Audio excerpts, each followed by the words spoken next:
Allora, editoriale delle 19. Stavo ascoltando il Consiglio Comunale straordinario di Gorizia in merito al discorso relativo. Come vedete, innanzitutto mi sto preparando per il telegiornale, perché anche ogni tanto bisogna fare anche i seri.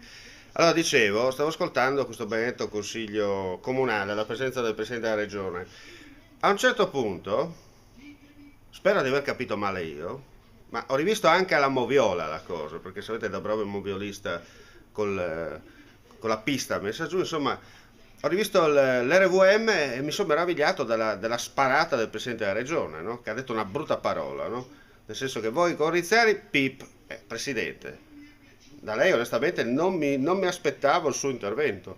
Una persona pacata come lei, una persona brava, intelligente come lei, mi fa un'uscita del genere. Non siamo a Testaccio, siamo a Gorizia, devo ricordare questo.